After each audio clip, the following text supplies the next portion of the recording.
One, two, Standing go. by.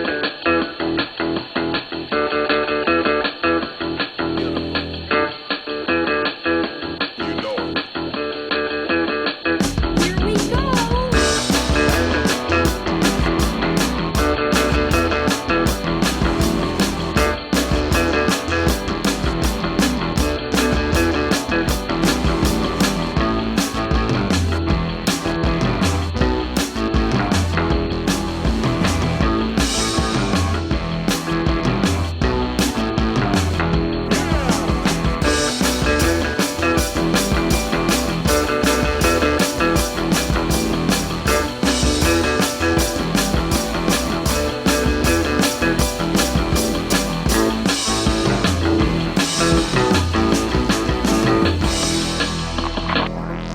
Hey, everybody, you're listening to the Comic Book Bears podcast. I'm Bill Zanowitz, I'm Steve Morey. And I'm Caleb Alexander McKenzie. and we are your hairy, heavy homos that talk about comic books. So you don't have to be a hairy, heavy homo to listen in. It's the beginning of March. We're almost at daylight savings time. So as we're recording this, what was that for? Well, it's just I hate anytime we have to change the clocks at all. I don't like going back. You're I in don't your like going 40s. forward. What does it matter? Like, you haven't gotten used to this yet? No, I'm used to it. It's just it's so annoying, and especially now because everything that you have, like your TV, your phone, your computer, all it automatically everything sets it for else- you. Yeah. It's just the only thing we have is the clock in the kitchen. Yeah, That's the only thing we have where we got to make. yeah, that's the same thing. I gotta get up there and wind it and whatever. But I- it's just But we need to pick one.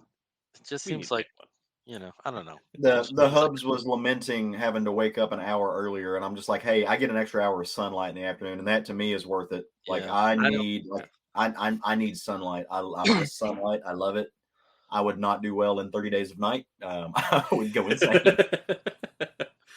You'd be like immediate vampire food. It's just like, Right. no, just take me now. I'm not into this. Well, I can't say vampires, but I do know I would not survive a zombie apocalypse. I'd be one of the first to go. Oh, I'm just confident I'd turn the wrong way or something. It would be something stupid. See, at the end of the world, if that happens, like Yeah. I'm not gonna be one of the first to go. I'm gonna put up a fight. I'm gonna even out some scores. Like I'm not going after just zombies. Like I'm gonna right some wrongs that have happened at that point. So, like I'm coming for a few fuckers at that point. just gonna go around. We are the Walking Dead. Pichu, pichu. Yeah. I'm not a zombie. I don't care. Yeah, it's like I didn't say you were. I'm not. I just wanted this to practice is my not a forum. headshots. I just don't like you. Yeah, this was, Like, the only thing keeping this from happening before was society, and that has fallen, and so are you. Well, for the last few weeks, we've been talking about the news segment, and very often we had almost no news, and now we have an abundance of news. So we're going to start right off the bat with that.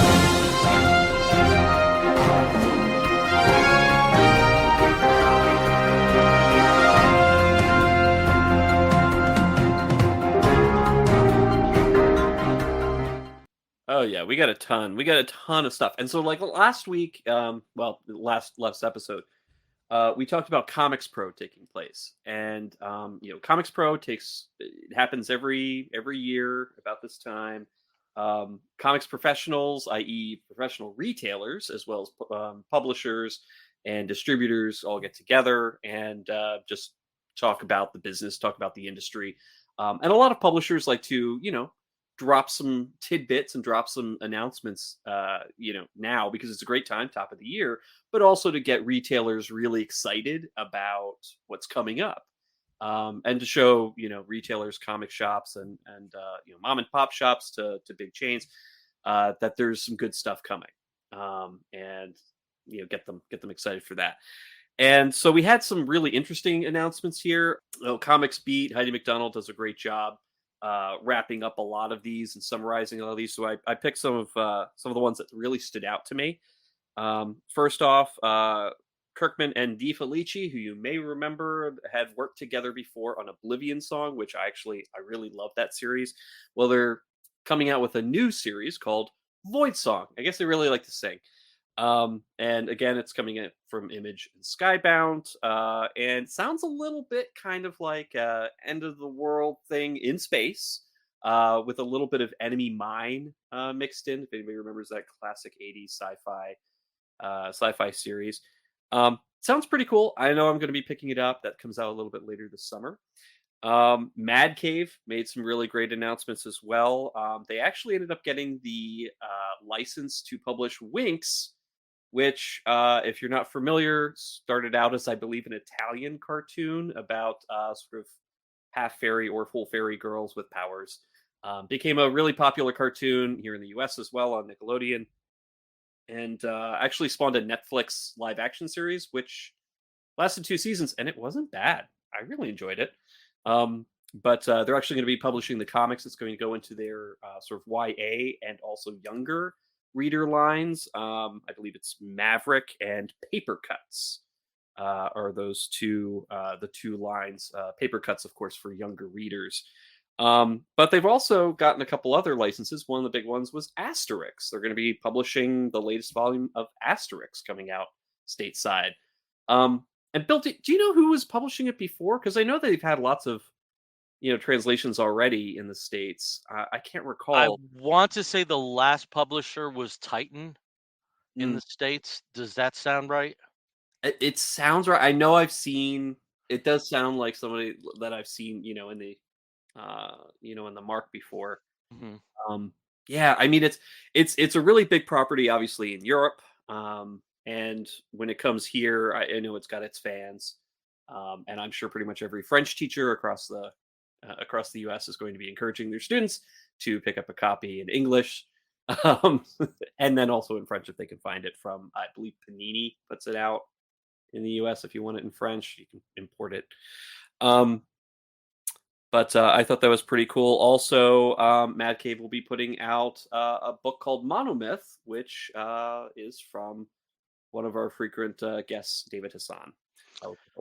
I'm just going to interject here. It Yeah. appears that there were two recent publishers for Asterix. Ooh. The main publisher was Sterling Publishing, Okay. and there also was a more comic book oriented line from Paper Cuts.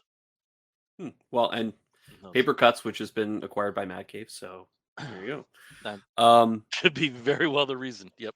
There you go. There They you- still there have you it go. now, but now it's Mad Cave. So I thought it was really cool. Some cool stuff coming out from there. Boom, of course, announced that a lot of their popular series are coming back for a new volume, more issues.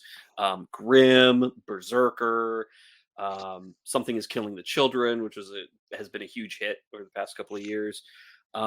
And they just recently had a super successful Kickstarter for The Expanse, for a new continuing comic series that takes place after, I believe, after season 6, which was the last season of the TV series. What was the justification that they needed to go to a Kickstarter to launch that? I'm not really sure. I think just probably part of it was to gauge interest, but also you get a lot of help for publishing this. They did the same thing with Berserker, which was the #1 Kickstarter for comics ever when it was launched. But Berserker, And The I Expanse can actually. understand a little bit more since it's an unknown property.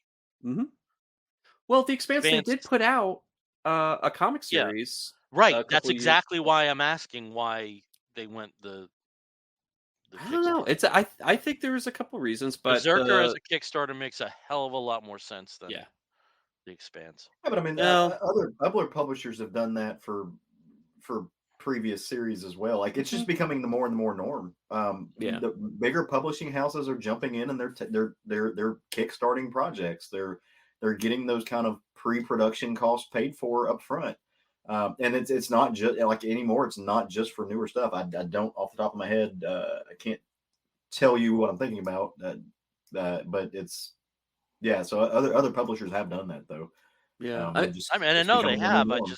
But sometimes there's the justification, whether it's like a deluxe edition or Yeah. things along those lines. It's made apparent. It just surprised me since this is something that already has a fan base that probably would respond to it being published, whether there was some launch backing or not. Yeah. Well, What- and I think here they're probably getting if you backed it on the Kickstarter, you probably got some little extra goodies along with it. Maybe you got the collected edition, stickers. Something that encourages people to like put down some money. But what it does is it basically tells Boom, it's like you've already pre-sold all of these, this certain number. And then Yeah. everything else that you actually put on the shelf and sell would just be gravy on top of that. Like you're guaranteed this income because it happened up front. But we'll see. I'm excited for it. I did not kickstart it, but I will be buying it when it comes out. Yeah, I was gonna say yeah. I don't. If I know it's connected to a major publisher and I know it's going to be in Diamond or in Lunar, I'm not going to back it on Kickstarter. I don't need the ephemera. Yeah. If I'm not gonna get anything super special on it, I won't back it. And I think that's fine. I think that's the majority of people who see a big publisher online on Kickstarter. The other thing that they're coming out with is they're doing a big Power Rangers anniversary special. I think it's a mini series or some kind of big special event thing. And as Bill reminded us before we started the show tonight, they've lost the license or will be losing the license very shortly back to Hasbro, who I guess is probably going to be publishing their own comics with it at some point, either directly or with another partner. But Yeah, because unfortunately not the with Boom. contract with Boom predated Hasbro's purchasing the property. Mm-hmm. It was for a fairly long time. It has been for a while. I think it's at least 7 years. Yeah, At this point, probably more. I mean, they've put out a ton of stuff. I mean, a lot of really critically and fan loved series of Power Rangers comics have come out over the past 5-7 years that Boom's Oh yeah, our buddy publishing Arnie adores them. Like yeah, he gets them all. yeah. So, and I of course have not read one of them. I've been resisting the nostalgic pool because I think I read the first issue of Cena's book, and I have a couple of. I don't think I finished the run, but the art was spectacular in the Power Rangers Teenage Mutant Ninja Turtles crossover.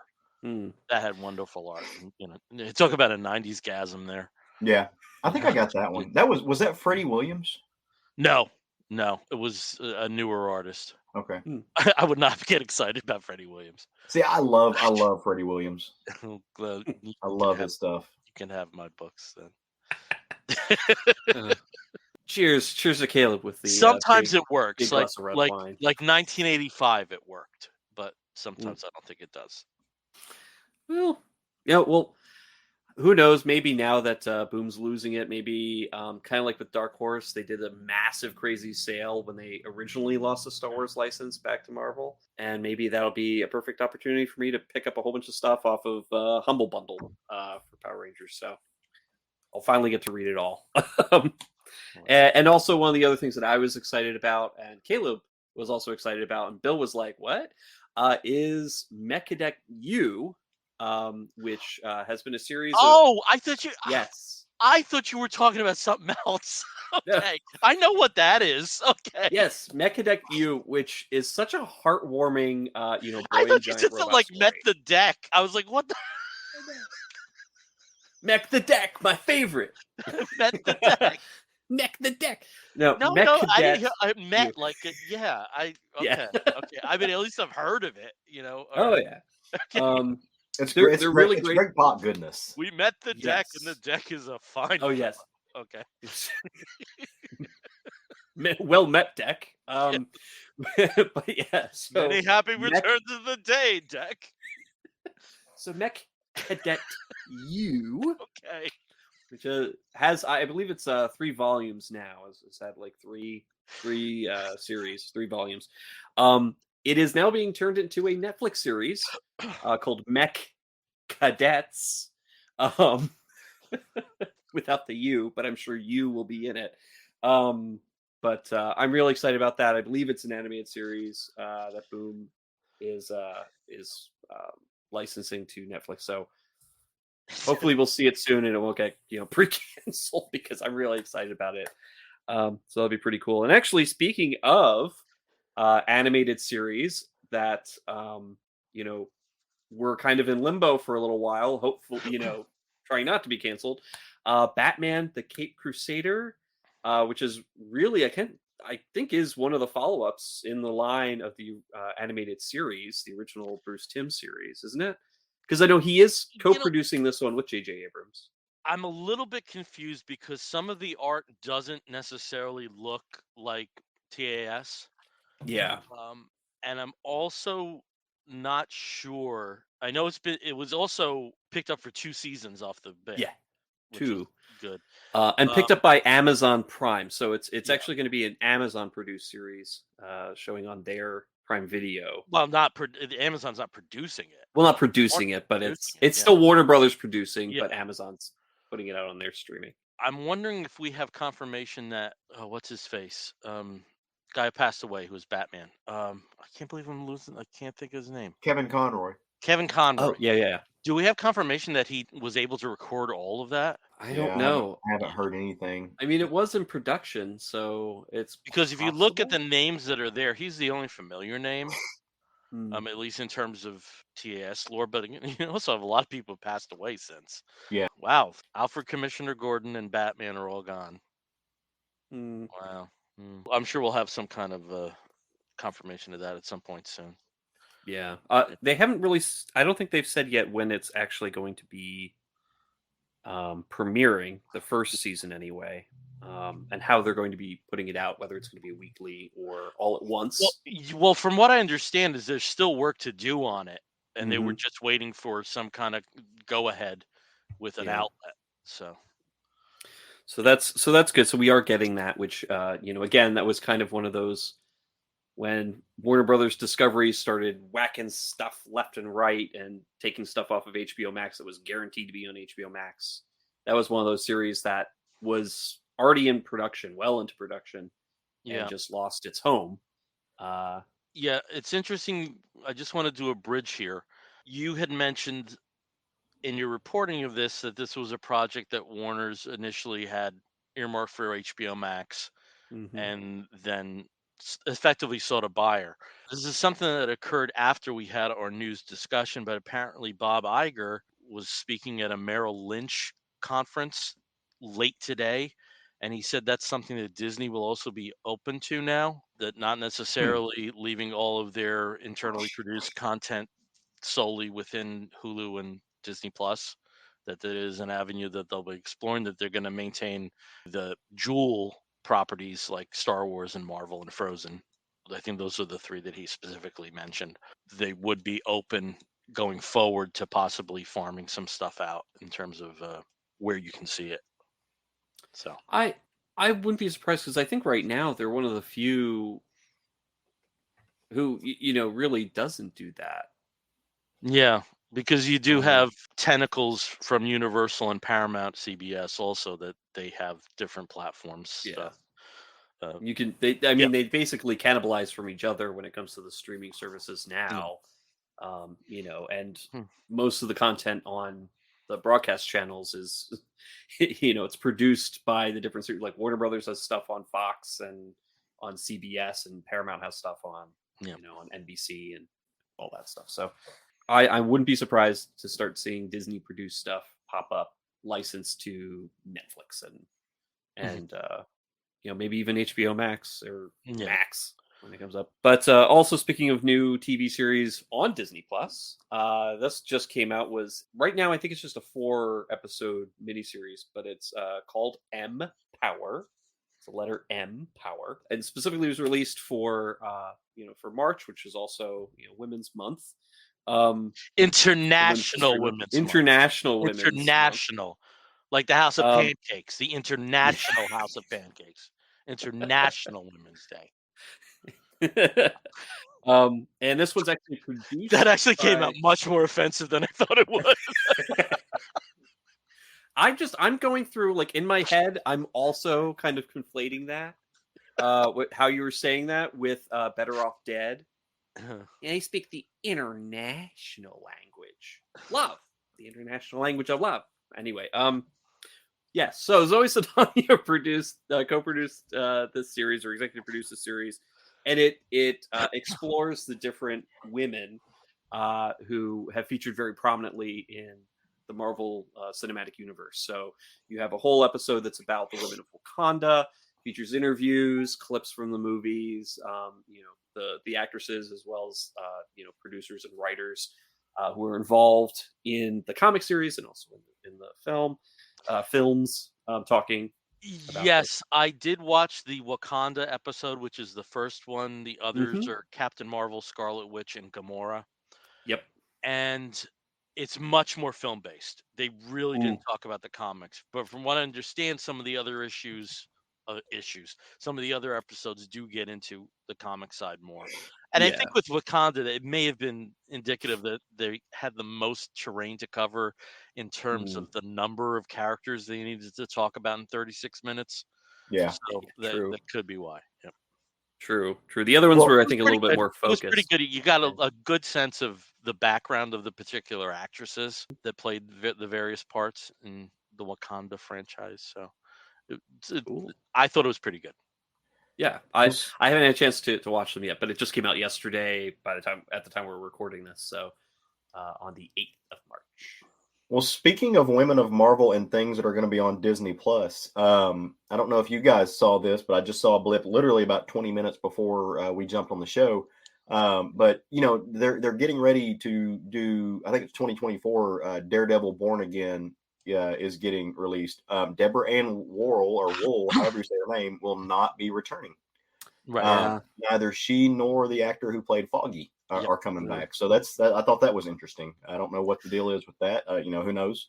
They've just gone on to do other things, I guess. I haven't seen them in anything, but I just thought it was interesting they won't be coming back. I So, was Well- pretty surprised by the former, Yeah. not so much the latter. But again, I also have that prejudice regarding Born Again, yeah, which is one of my favorite arcs. yes, Certainly my favorite Marvel arc of any Mhm. character. I And just how central Karen is to that particular storyline. Maybe they're just coming up with something very different because a lot of Nuke stuff was yeah. covered already. So Yep. Mm. it could be something very different than the series that We have a, comic series. but yeah, I really love Deborah Ann Wall's. Her performance in the original Daredevil series on Netflix was, I mean, great. But I've loved her since True Blood. So Yeah, same. She but yeah, brought that a was lot to that disappointing. character. I know. She brought a lot. People are already complaining online that like they're gonna immediately write the series off because it doesn't have two actors or two characters in it. And those are people we don't care about. Yeah. We don't care, so we'll see what they do. Back on the comics side of things, not necessarily like the moving picture type, more of the static picture type. DC, around the same time that they were announcing their Night Terrors event that's coming this summer, around Comics Pro, they also announced that they will be bringing over some manga series from Kodansha and publishing them in the US, first on the DCU Infinite app. So they'll be available to read on the app first, and then later this year, probably in the fall or so, they're actually going to have print versions of 3 series. The first one features the Joker.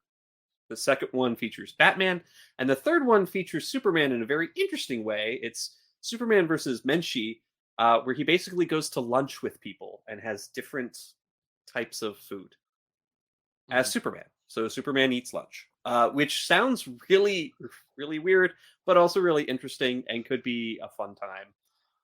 As we, have seen with a lot of other manga series that have come over to the US, they're very interesting interpretations of the characters and the action and the settings, and do a lot of fun stuff that maybe you won't see very often in standard DC publishing. So I'm excited for that, but I'm also a little bit saddened that we are getting this, but we still don't have print versions of the webtoon comics. I would really like to see those at some point because they're pretty good. Some point. Wait, I'm sure they'll have them coming out. I know. I'm just surprised it hasn't happened yet because Yeah. there's certainly enough, at least with on the Batman side of it, for one collected volume. Right. Yeah. Yeah. But we do have also some Marvel news of a particular series that I think one of us at least is really excited about. At least It's one. me. Hi, it's me. I'm excited. It's me. And that is a new Incredible Hulk series that is coming out from Philip Kennedy Johnson and Nick Klein. Nick Klein, working together. So they'll be exploring a little bit more Bruce Banner, and his relationship with the Hulk. But I mean, that is the Hulk. is Bruce Banner's relationship with this other persona or set of personas? Yeah, well, I tell people all the time my favorite, my top two favorite characters in Marvel are the Hulk and Bruce Banner. Like that's and number 3 is Wanda. But those are my two favorite characters. But can I put a little star, a little asterisk beside by my excitement of this? I am excited because I did not like Donny Cates's run on this, but I got to caveat it with I'm not excited because of the reason that Donny Cates is no longer on here. I don't know if people have paid attention or not, but Donny Cates is like he's off of everything with Marvel now. I did some digging on this. About 2 years ago, Donny Cates, him and his he got married. Everything was great. Marvel going stuff now. Since then, apparently he is getting or has gotten divorced. His wife has left him. He has had various emotional, a lot of hardship. She has cut herself off from everything, social media and stuff from him, just completely like taking all the pictures of them offline. So I want to say, like, as excited as I am to get a new team on Hulk, I really hope Donny Cates is okay. Like, because if you've noticed, he went from being like Marvel's bright and shining star. He's not on anything anymore, just at all. And that makes me sad because he is an incredible and spectacular talent. And I just, from a human aspect, I worry about his emotional health. So and his mental well-being. So there's something going on with the guy that, who I don't know him. So who am I to say, but that you can kind of look at social media and look at the what used to be posted versus what's posted now. And it's not there anymore. So there's some sadness going on in his life.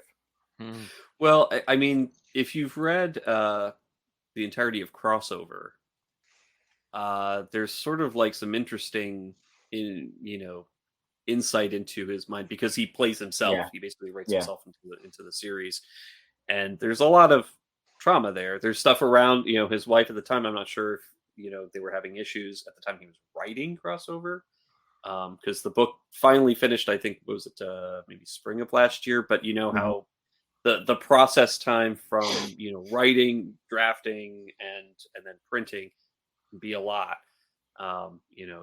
He probably had a lot of issues that were happening. Something while he was writing, but then also after everything was already published. So, but yeah, I mean, from there he's very open in that book about struggles that he's had emotionally and in the past. So, yeah, hopefully he's okay. So, as somebody who hasn't really been following his stuff, is his Thor wrapped up? He's no longer on it. They did the same thing with Thor they did something similar with Thor. Thor, I'd have to go grab the books and I will here in a moment. But yeah, so he's not been on that, or at least he's not top billing on that. They've now added, with him underneath it with a new writer, script by, but with plot by Donny Cates or something like that. Yeah. But yeah, he's off of it now too. Or he will be off of it shortly. And then, the guy who's doing the artwork for the current Hulk run, Invincible guy, he's now getting like writing credit and art credit on there as well.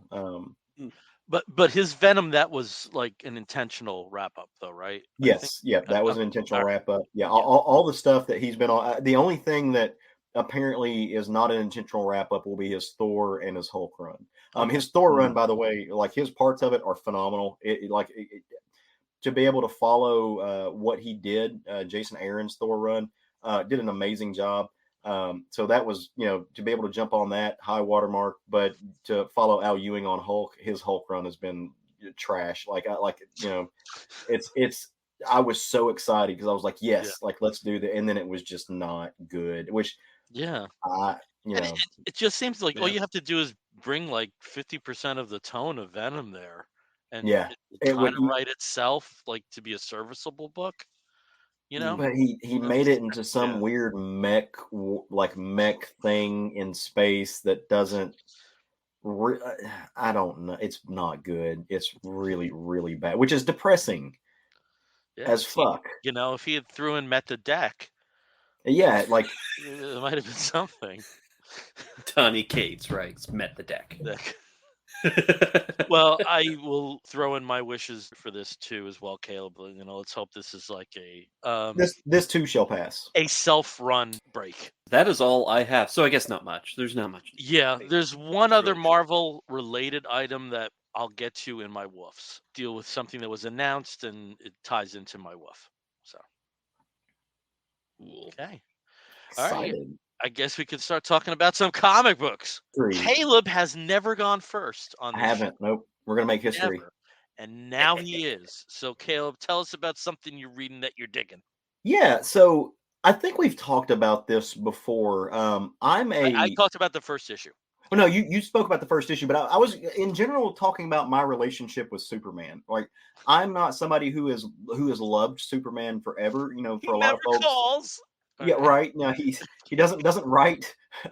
Right. But I'm a latecomer when it comes to my appreciation and my love for Superman, and I really do love it. It wasn't until a few years ago when I started reading a lot of the Superman back stuff, All Star Superman, the series that is to this day my favorite Superman, which is the Superman for All Seasons. I love it.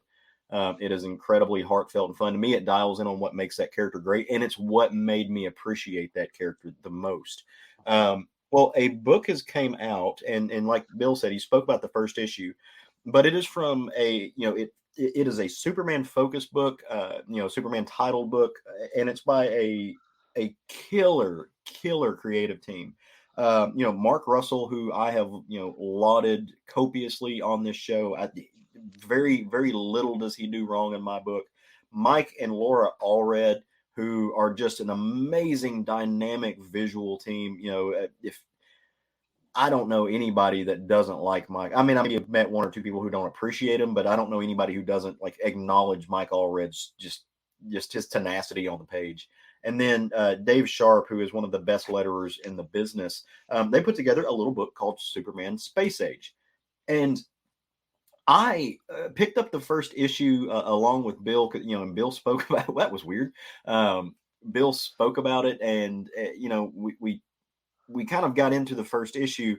I had no idea what the series was ultimately going to entail, but it reminded me a little bit of what Mark Russell did with, again, conceptually at least, with his Fantastic Four book that he did. So kind of going through the mythos of the character, tied into some of those big moments that we recognize canonically, but untethered from canon. So it's not adhering to canon completely. So he can take some liberties and kind of do what he wants to.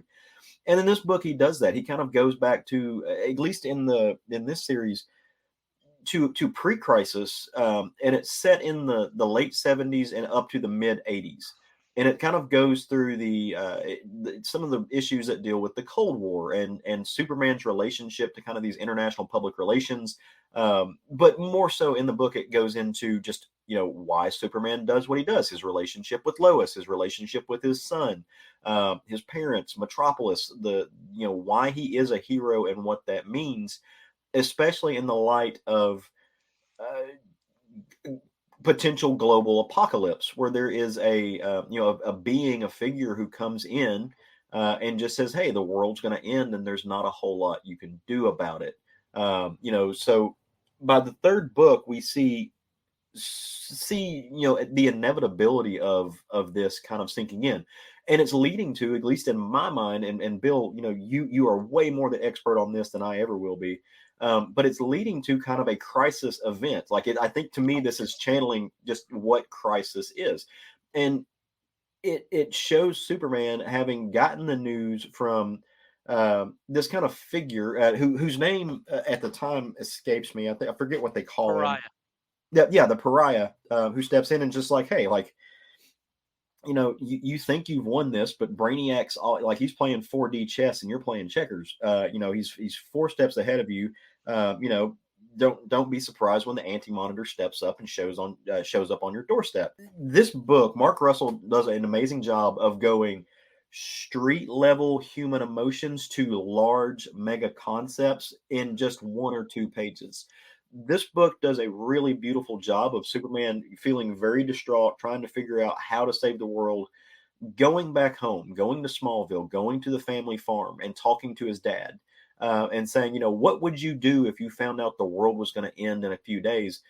And his dad just says, you know what? I'd be right here shucking corn. I'd spend time with your mom. I'd do everything I did because this is the life I love. It's not what I do because I feel like I have to. It's what I do because of who I am. And you would do the same. You're going to do what you do because it's who you are. And to that, this very poignant life lesson, this very father son farm moment, basically lights the light bulb above Clark's head to how to at least save humanity in the multiverse.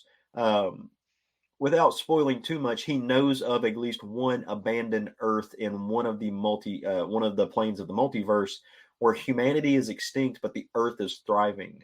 And so what he is able to do is he is able to co-opt Kryptonian technology that's, with the aid of his, at least the apparition of his Kryptonian father, to capture some genetic data of humanity. And that will ultimately survive where the multiverse doesn't, or at least their place in the multiverse doesn't. To me, it was an incredibly beautiful story. It dials down exactly who Clark is and the sacrifices that he would make. The most powerful being, the creature who is most like unto a god. What sacrifices would he make to ensure the survival of the people that he grew to love? This is already taken a spot on the pinnacle of Superman stories for me. I really did just, I thoroughly enjoyed it. It's different maybe than what I've seen Mark Russell do before. Like Mark Russell's not giving his usual cultural snark in this. He's just really dialing in and showing you that he is a diverse and adept writer, and he can give you everything that you really want. If you want his, his kind of cultural outtakes on the world we live in, that's available. But he can also write one hell of a hero story. And as Steve is showing us right now up on the screen, he's got a picture of his Batman. Number one, I love Mike Allred's Batman. Mike Allred's art was perfect. His pop art style was perfect for this type of story. And the way that he draws the Batman, it's almost like a, kind of a more tactical version of what we saw in that, Batman television series from the 60s. He's got longer shorts. He's a little bit more clad. It's different chest bat design, but it's still very much dialed into that. And it really plays into the duality of Bruce and how he, how Gotham is just a different type of animal in the world, and how trauma is cyclical, which that's a theme in this. Everything is cyclical in the nature of humanity. So I can't encourage you to go pick this up enough. There was one point on it where a sacrifice was made that brought tears to my eyes. With Bill, you'll probably know what I'm talking about. It involves the deletion of some data. I just welled up. This is a magical and incredibly fun story, and I hope everyone's able to get their hands on it because it's good DC Comics. It is really good DC Comics. I want your take on the ending because I was a little confused. Yeah, so the way that I took the ending, like I said, in book 3, they introduced the fact that the collapse of the multiverse is already happening, but there's at least one. I don't know what we call them. Our universe in the multiverse. There's at least one universe where there is an Earth that is essentially abandoned. It was just like our Earth, apparently in all respects, except humanity took itself out in some way. We don't know how, it doesn't say. But the Pariah says, yeah, no, this particular Earth is doing wonderfully, except for the whole lack of humanity. They're still extinct. But what Bruce does is he's able to capture the genetic code of a majority of the people on his Earth, put it into crystals. While the multiverse is collapsing, there is kind of a group of brainiacs who have made a deal with him, and they said, "Hey, look, Kryptonian, like we like you. You know, you're a solid dude. We're going to leave a space gate open up until the very last minute. You know, your humanity can't survive, but you can. Come join us in our trip." Well, you know, that's not who Superman is. But they said that there is no room for anyone else. Just you. Only you can come through. So you can't bring Lois. You can't bring your son. You know, it's just you. Well, Superman's able to put all of the genetic code in that, and he is able to basically fit that crystal through the breach at the very last minute, and it puts it on a, for lack of a better word, a collision course with this abandoned Earth that maybe is not so abandoned. If one person, one being was to survive the collapse and the end of the world, an extinction event, it would be Superman. So what our universe's Superman has done is taken all the genetic code of his world and shipped it over to this other universe where, Well, what he could recover. right, yeah. So only like he it was a lot. Like he put forth a lot of, like, he kind of did the Krakoa thing. He's like, "Hey, I've got medicine. Like, we're gonna do this. We're gonna go all and get as many people like to give me their genetic information as possible." And so Well, I think I we should back up a little bit on that, because that was a turn in Superman's effective mission, yeah, in that he went from saving the world on one end to saving the world from another end, from a medical perspective. right, That with the Kryptonian technology that he has his hands on, he was able to get a genetic imprint for everybody, and yeah, then they could get these pills that apparently taste like root beer. I love those little touches, and that would help, you know, whatever ailments that they have going forward. So that's how he garnered the right. the genetic information, which basically means if you were an anti-vaxxer, it sucks to be you. Um, Which, well, in yeah, that that was particular consensus, yeah, Mark Russell is going to be Mark Russell at the end of the day. Like, yeah, he's going to fit those little bits in there. But what I thought was really great, you know, Superman, they've got the Hall of Justice. He's brought together the Justice League. Flash is hilarious in this book, where he's just like, "Guys, I'm so fast. Like, I just, like, you guys are boring and slow." He's over here building ships and bottles and like matchstick versions of the Eiffel Towers, but just really being bored. But you know, Superman comes to a point. He's like, "Guys, I can't fight to save this world anymore, so I'm going to resign from the Justice League." It was all, and you know, Wonder Woman makes a very poignant statement that, "Hey, we're going to be okay. The Justice League was more than one man," which I thought was great. But like Bill said, so he resigned from the Justice League, and just almost in an anti-Watchmen, or like in a similar way to the Watchmen, he disappears the way that you know, Dr. Manhattan disappeared. Like, he was on Mars, and the world's like, you know, where is Dr. Manhattan? The world was asking, where is Superman? And there's a lot of parallels if you look at this to the Watchmen story too, that I thought were interesting, and we can get into more of that. But where Dr. Manhattan had abandoned humanity, Superman had locked himself away in the Fortress of Solitude and was doing science, like the other part of who he is, to save the world in a way that involves more brain than brawn. yeah. You know, so which goes to the ending of the story, where he's sent the last vestiges of his humanity to the only surviving being on this alter Earth, which is Superman, who he was hoping had survived. He took a chance. He didn't know. He you know, he had no contact to know, so he really did take a chance, and it paid off. And they built a monument to him, which I thought was really, really cool. And he did it in a way that it was basically like a diary for this new Superman on Earth 1,047,563Z, or whatever it was called. Okay, I was glad that I wasn't stupid and I interpreted it the right way, because Yeah, no, that was the only part of the story that I thought the dialogue was a little bit unfocused. yeah, That was the only part. Some of my takeaways, you know, again, they're very specific. This is the Silver Age Superman going into the Bronze Age Superman. This is the pre-crisis Superman. So you have books that take place in the 50s, 60s, 70s, and 80s. yeah, And they pepper them with a lot of particular standpoints from those periods.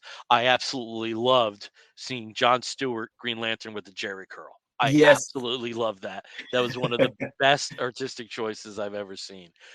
Oh my God, this version of the Joker's origin.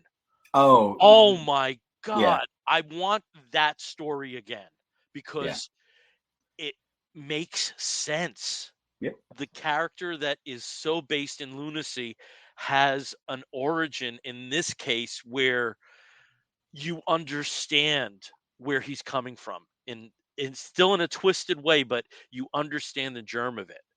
And I just thought that was brilliant. Also really liked his take on Batman. If you go to Second Coming, Mark Russell's already written, the version of Krypton where basically everyone's an asshole. Yeah. And this is something very different.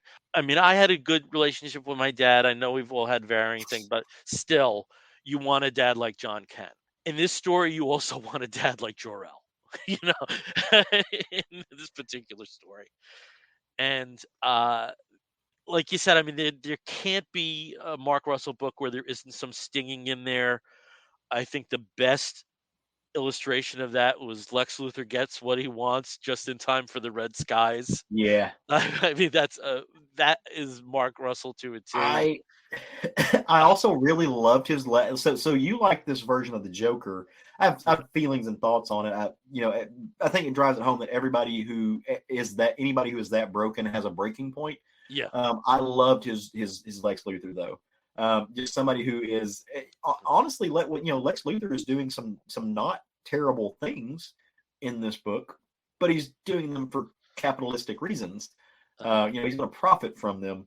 And the fact that he tried to buy Wayne Enterprises. There's one line in here where he's trying to get something on Superman because he's like, where'd he go? Like he's doing something. What's happening here? How much is Superman worth? Well, we've done opposition research. We don't know. We can't find anything on him. In fact, there's nothing. We think he's worth negative money. Oh, well, he's already ruined himself. There's nothing for me to do. So it's just like getting in the mind of that person. I thought was really well done. Yep. And just as a standpoint that, I come from a situation where Superman and Batman have always been a strange combo of best friends. And I know that the last few pages were going to be, and this is confirmed in an interview that this was confirmed that this was family and friends of the All Reds and Right. and Russell. But I would have liked to have seen Bruce there, especially with what happened in the storyline. I just thought that would have been a nice touch. I do too, but and maybe he's there, we just don't see it. Well, no, because I think he's just gone completely. Like I don't think Bruce gave his would Bruce hand over his genetics to Clark? Would he? One thing I tried to he certainly would pull some shit and have Alfred drink out of a glass and give it to him. Absolutely. It should have been Alfred. It should have. Yeah. I tried to find a picture of this one double page spread that I think should be in the Smithsonian. It is the end times, but it's the Justice League and the JLA and there's John Stewart with the Jerry curl. I absolutely love this double page spread. It does something in all the right ways. You've got it's everybody. It's just great. And I know with the graphics that you've shown the all red covers. There are also our variant covers. So I just want to show this wonderful Joe Quinones, Norman Rockwell-ish cover to this. And if it's hard to see from here, but basically Superman was changing instead of a phone booth in a photomat booth. And I guess a kid came by and this is the barter that they used. And that's just a wonderful little moment there. So all the variant covers have been really good for Space Race.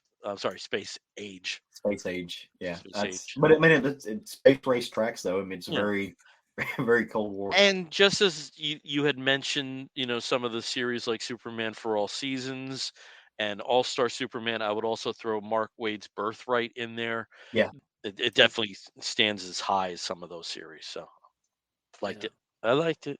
I've got my issues. I haven't read them yet, but they're waiting. Why did you do Do your it. homework, Steve? You knew we were talking about this. I know Do you're talking it. about it, but I was just I'm just sort of like, I'm not going to get to these. I'll just. It is a dense read. It Yeah. is, And and it's only I do want it to is say, only like, 3 parts, but they are It is a premium. dense like I didn't pull out 1 and 2. The third book is a $10 book, but it's a thick book. Yeah. Like It's thick. she 2 like C's, 3 she's thick with C's. 3 C's. Yeah, right. Like Yeah. I so- believe they're all 72 pages. I believe. Okay, so yeah, it's $30 for the entire series. You can probably get a discount wherever you go, but there is the collected edition. I do believe is coming out in May of 2023. So keep your eye out for that. I don't know how much it'll be, but it's gonna. I hope they do a hardcover. I'll double dip on it. It was really good.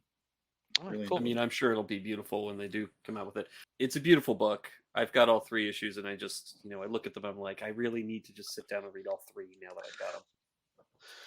And as much as I made fun of you just then, that was my experience with Miracle Man. Yeah. The Silver Age. I went 4 pages in. I'm like, I'm not gonna get this done. This is not going to this is not going to happen It's tonight. too much.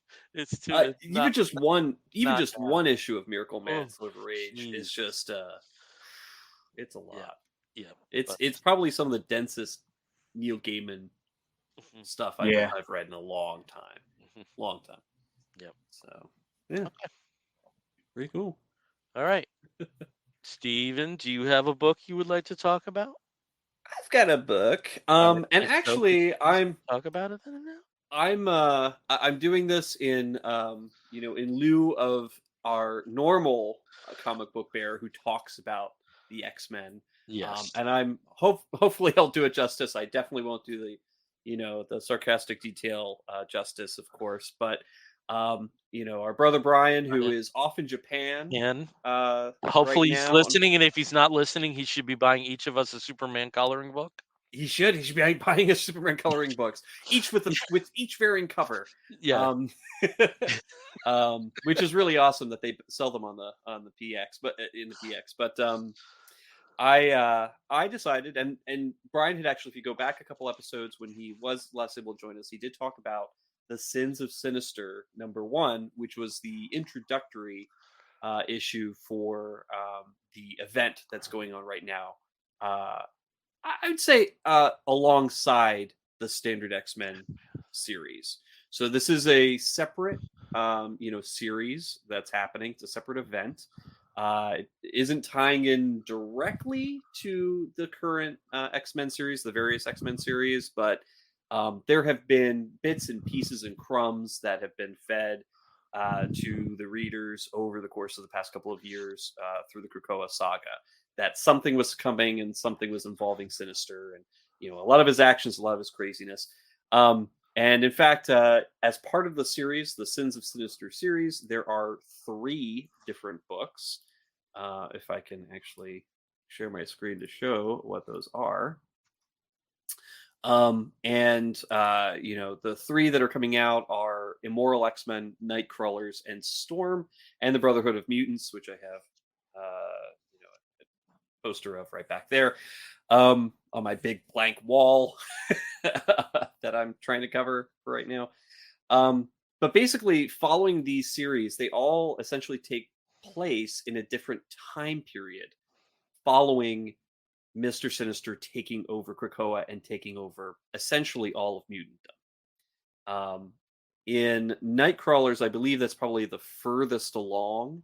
It's about 100 years in the future, and his chimeras are the sort of Nightcrawler hybrids that have formed sort of a gang, but have been freed of their control from Sinister and are going to be, trying to, I guess, find a way to break his control over not just mutantdom, but all of humanity 100 years in the future. Storm and the Brotherhood of Mutants takes place a few years, I want to say between 5 and 10 years after essentially the fall of Krakoa. And Immoral X-Men is about the same time frame as well. I'm going to talk about Immoral X-Men. Everything's basically coming out once a week, so you'll have each week you'll have another one of the books in the series. Immoral X-Men is part 4. Immoral X-Men #1 is part 4. But the latest issue of Nightcrawlers did just come out, so Nightcrawlers #2 will be part 5, and so on and so forth. So, Steve, is that Spider-Man in Nightcrawlers? no. So basically, what has happened when Mr. Sinister's taken over all of mutantdom, he's also found a way to take over all of humanity as well, Right. and turn them all into Sinister hybrids, or at least inject some of his genetic code into all of humanity, making them immortal essentially, but also making them all Sinister. Spider-Man was one of his acquisitions, and he loves Spider-Man. He actually jokes about like, oh, I love that little wall-crawling fellow, and basically takes his genetic code and creates a Nightcrawler out of him, a Nightcrawler Chimera hybrid, who meets a sadly an untimely end. I don't want to spoil too much. Nightcrawler's #1, but it's very messy. But it is very interesting. It's an interesting concept, if you have somebody is evil but also ridiculous as Mr. Sinister, taking over everybody and everybody's minds and getting to play with all sorts of possibilities. That's what he comes up with. But anyway, in Immoral X-Men #1, this series kind of focuses on the main characters from the Quiet Council: Professor X, Emma Frost, Exodus, and Hope, who have all also been compromised by Sinister and are now Sinisters. But the way that Mr. Sinister compromised them, unfortunately for him, left too much of their own freedom of personality behind. So now these other characters, the Professor X and the Emma Frost and Hope and Exodus, are a little bit too free thinking, and they've made it very clear to Sinister, essentially, in a way, kind of making their own little coup. They decided that they're going to be ruling the world alongside Sinister, essentially, rather than having him rule everything on top. Because they just are all as ambitious as he is, but they also have their own proclivities and personalities and ambitions from their original hosts. None more so than Emma Frost herself, of course. And Emma, being sort of the already very sinister and very conniving, has decided that she really does deserve to be the queen of everything. Within this series, one of the conceits that Mr. Sinister, how he's been able to take over everything, is that he'd been cloning Moira McTaggart, whose mutant power was every time she died, it would reset to the moment of her birth. Well, with a clone of Moira McTaggart, the clone is only as old as it was only born possibly, within the past year. So he's been resetting, by a year, sometimes 2 years each time, to try and get it right. Well, he's had it in a special lab that he'd had hidden. And unfortunately for him, at about the time that the Quiet Council revealed to him that, hey, we're just all as independent as you, he tried to escape back to his lab to try and kill another Moira so we could reset that and try the whole thing again. And somebody stole it, which you can find out about a little bit more in Storm Brotherhood of Mutants, as well as the Nightcrawler series. But while he escaped from the Quiet Council to try and find his lab, basically Emma Frost split everybody up to go and look at all the potential little hidey places that he could be. And she, of course, follows him to where she knows he is, which is Westchester, one of his original labs. And she basically reveals to him that, your plan's great, but I'm really going to be the one on top. I'm going to be the one left behind. And it's perfect. She's been playing him this whole time. She's been playing everybody else this whole time. And is starting to put her plan in place to kind of string everybody else along. And she's been very clear about it to Mr. Sinister himself. It's like, you're only surviving as long as I want you to survive. But keep in mind, I'm still the one in charge. I love this series. It's written here. It's written here by Kieran Gillen, of course, with Paco Medina on art, as well as Walden Wong and Victor Olazaba. I think it's a beautiful book. It's great. It's funny. It's got that really snarky sense of humor that's been popping up over the past couple of years. Every time you read like a Sinister, his dialogue or any kind of newsletters that they used to have in the early days of Hoxpox. Yep. I think this is a really cool concept. It's a fun concept. It's ridiculous. It's extremely dark. I mean, basically, it's a future where, I'm sorry, humanity's been essentially wiped out or rewritten so that they're all Mr. Sinister. All of your heroes, the Avengers, have either been compromised or murdered. All of the mutants left on Erico got completely destroyed, leaving very few people behind. Left alive. the way that he annihilated Erico, that was painful. I mean, the whole thing is painful. It's just you get to see basically all of the people that you love either killing everyone else or being horribly destroyed and murdered. It's really it's depressing, but at the same time, thankfully they inject a lot of humor into it because it is Mr. Sinister, and Mr. Sinister, as much of a villain as he is, he's campy. Dandy prick. Yeah, he's a campy dandy prick. He loves his capes. Sassy Sinister is the best thing to come out of the Hickman revamp. Like I just love it. And they're all sassy. They're also very sassy. I love it. And what really gets me is that I think the way that they're planning and plotting all of these crossovers in the 3 different separate series, including the Sins of Sinister, headline event series, is that Sinister is the only one who can really beat Sinister. Yeah. And he's really good at creating his own downfall constantly. Every single thing that he has is setting up his failure, but it's going to be interesting to see how it's going to, how everything's going to be screwed up. We know that this is being kind of kept outside of standard X-Men continuity because, and of course there is that eventual thing that's going to happen because, of course, he has those more clones. At some point, it's going to be reset and all of the shit is going to go away.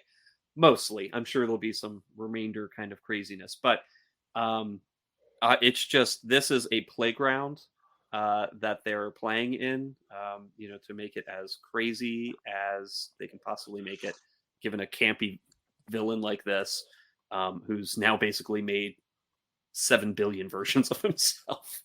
And Immortal X-Men really is a very interesting perspective on that, in how Sinister can defeat himself or how he can best himself in that series. And Nightcrawlers, I think, is great because that takes place 100 years in the future, so even 90 years past that. So of course he hasn't been defeated, so something doesn't go well for the Immortal X-Men possibly, but it is very interesting to see the ride that Kieran Gillen here is taking us on, as well as the rest of the team that's working on the Sinister books. So it's a lot of fun. I recommend it. All right, cool. I don't know, Bill, have you been reading any of these? Nope. I'm not reading any X books right now. Oh, wow. Yeah. I'm barely reading any Marvel right now. And 2 of the series I'm reading stink. But I'm in it for the haul for some reason.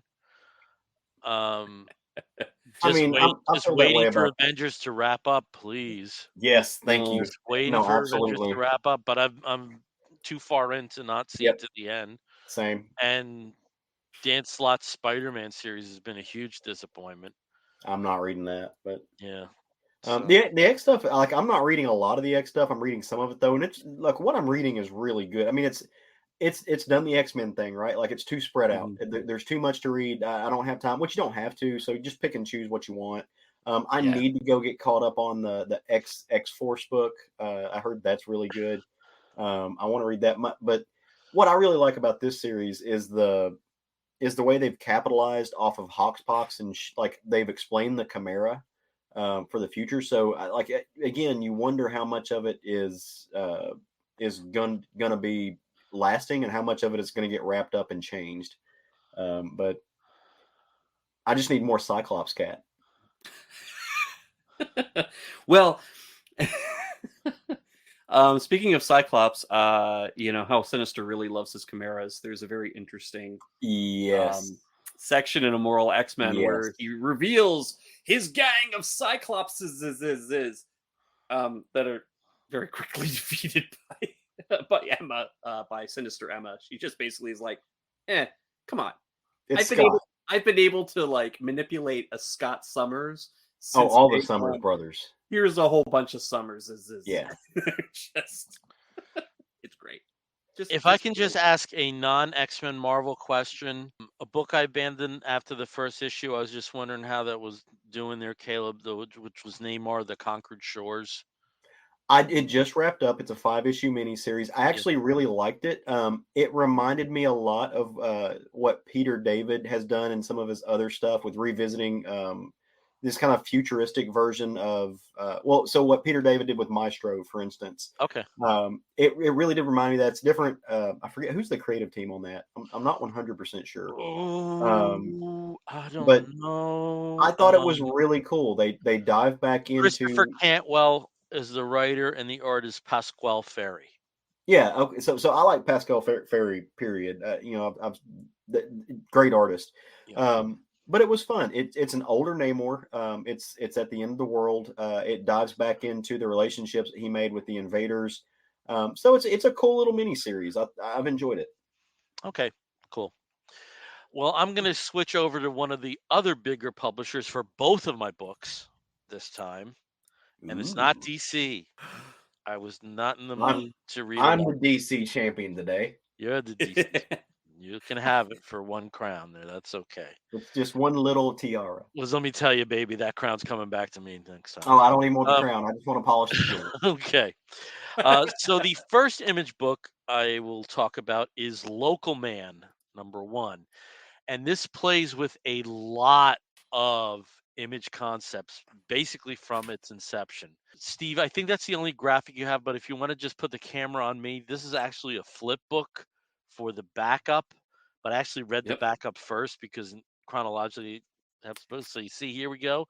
Local Man, let's do it at the same time. And then we flip, and we have a very Image of the 90s looking cover. And it's very appropriate because within the backup, which I read first, is a story called Baptism by Fire, and it details Third Gen, a super team that the lead character of Local Man, Crossjack, is part of. And the names that are populated within here of his fellow team members: Air Raider, Softcore, Cutting Edge, Big Island, Camo Crusader, who's chosen as the savior of Christian morality and the right to bear arms. The villains that they face at the same time are also just as imagey in their names: Painkiller, Fright Side, Merciless, Superio, and the Hodag. So it's basically the starting point is a very, very Cyberforce, Wildcats, Youngblood type of team.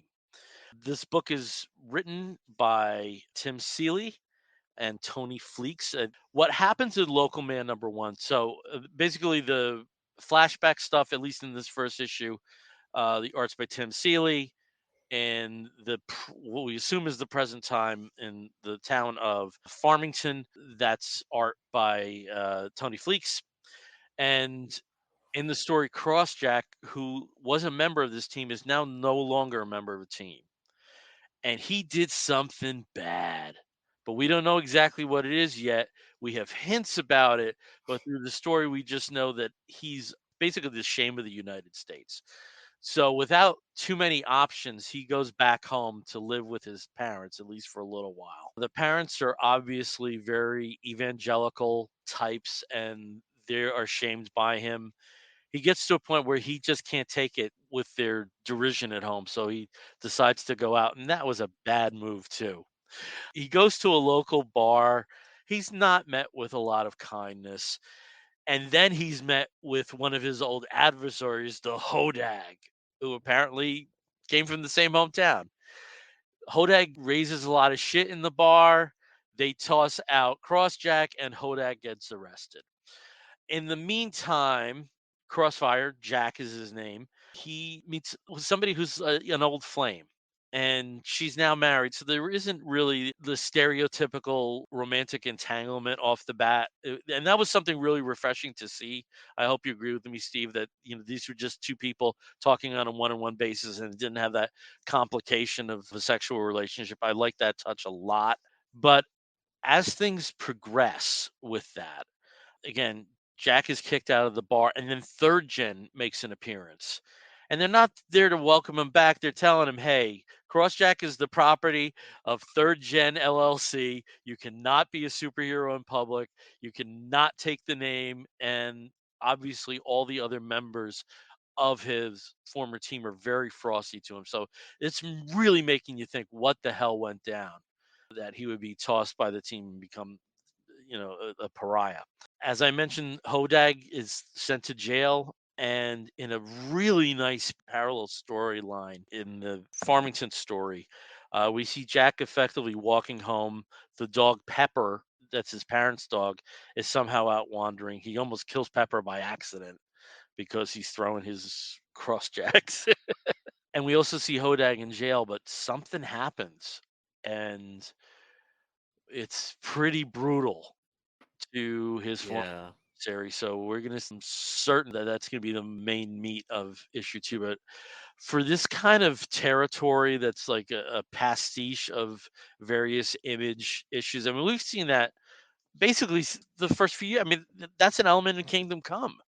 We've seen it time and time again, but they did address it in a very, very fresh way in this particular book. I liked this book a lot more than I thought I would, and I basically bought the first issue out of curiosity, and I'm going to stick with it at this point. So, Local Man #1. Yeah, I Flip book, flip book. flippy. I liked it too. I was one of those people buying, or one of those kids buying every issue #1 that came out from Image in '92, and they all Did they you all buy essentially look Union like this. #1?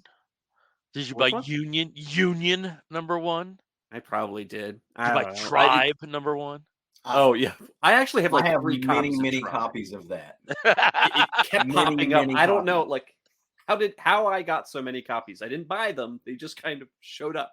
Oh no, it never fails. Occasionally, I'll get a call just randomly. Somebody will pop up. Hey, so and so said you're a comic book person that you wanted, like you would do that.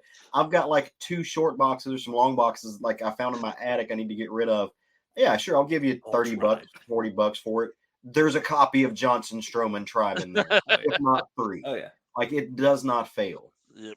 Every time. But the great thing about this, and especially you know, I actually have I have this cover of Local Uh-huh. Man. So it's the one where it's like it's the flip book, but then it's the comic book Yeah. next to basically his dinner.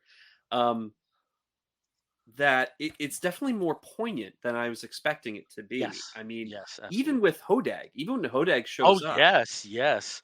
he's something's going on with him, Yeah. and he's trying to talk to Crossjack, but Crossjack's just in like And fight talking mode, about him about where he's been, and that was yeah. fascinating. Yeah. There was something there that he was really like, there's something that I need to tell you, but it's like, nah, okay, I'm just gonna fight you. And then what happens to Hodag afterwards? You're like, oh, this is serious. Maybe he knew that something was coming. Yeah. I think Um, that's where Tony excels, though, is in those moments as a writer. I mean, so Yeah. you look at his art and stuff, and Tony's probably most well known as far artistically for his My Little Pony work. But if you read Stray the book, Dogs. yeah, if you read Stray Dogs that he did with Trish Forstner, it is incredibly poignant. It's incredibly heartfelt. He does a very good job, almost subtly driving home these really human moments that So and I love Tim Seeley. That's not to undercut Yeah. Tim Yeah, Seeley yeah. stuff. I actually prefer Tim Seeley's horror stuff a lot more than I've done, like have his superhero stuff or some of his other stuff. Like obviously there's the big ones, but even his like Vampire the Masquerade that he helped with, that to me is some really good Tim Seeley work. So I'm excited. I haven't read this yet. It's in my box to pick up. Hopefully I will swing by my local comic store tomorrow and grab it, but I am very excited about this. I think it's something different for Tony that I'm curious to see what he does with. Tim Seeley is also responsible for my favorite gay line ever in comics. And that's in Wanna fuck? No, that's in the Grayson run where Dick is using the software that disguises him. Yes. Yep. Midnighter. Yep. He's like, I know I'd that. recognize that ass anywhere. That is true. I have to say though, that definitely feels more like a Tim Seeley book than it does a Tony Fleece book. Maybe as we go on, it might get a little different flavor. It does feel like a unified voice, though. I have to say, it doesn't feel like. Sometimes you definitely feel a book that's two writers. Yeah. Sometimes it definitely feels like that there's compromises, that one has a bigger voice. I'm not saying that that's here. So one thing, David also agreed. Midnight, you're recognizing Nightwing's ass. Yes, that is a moment. He also did mention this too before we get too far away from it. DC champion Caleb Alexander Mackenzie Zenowitz. Oh my God, that's a scary mashup. Whoa. We're raising the children Jewish. Though neither of us are. I converted.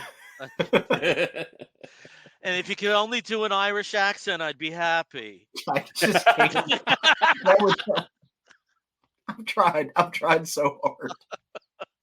I tried so hard. A little background. I have a friend that told me that people from the South, the American South, cannot do an Irish accent.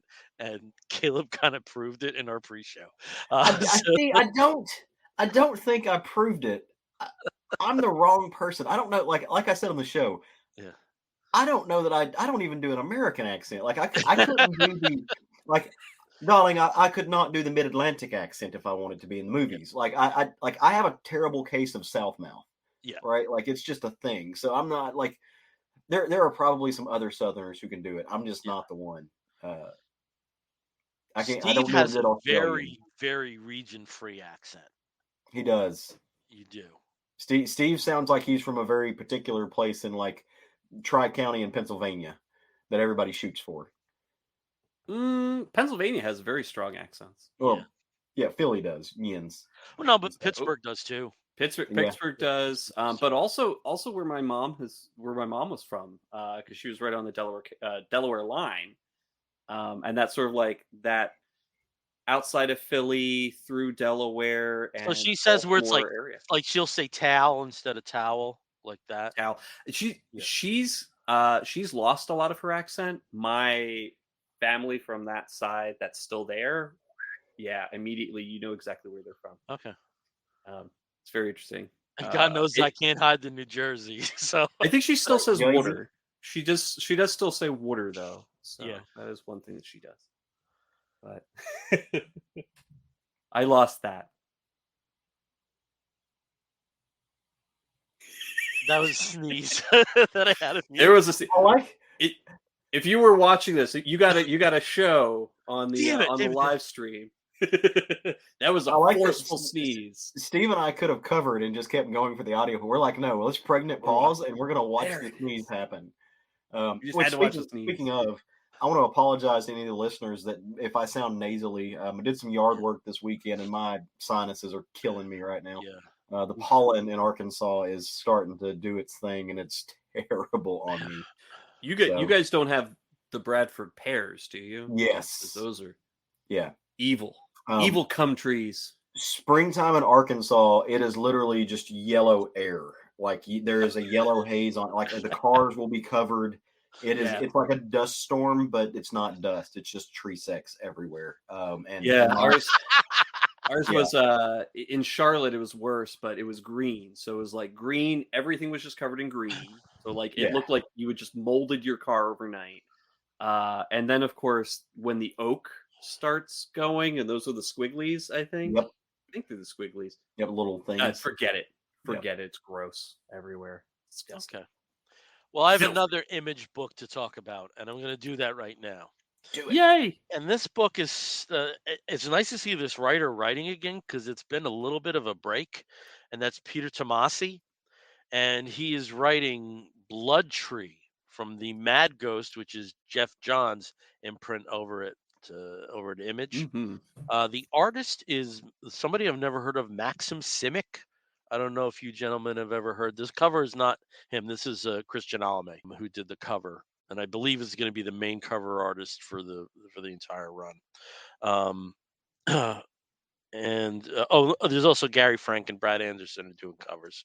Sorry about that. One thing I really like about this story, and I don't know if this is going to tie into the other Mad Ghost books like Junkyard Joe and Geiger, but the really interesting story about this book is this New York is fuck.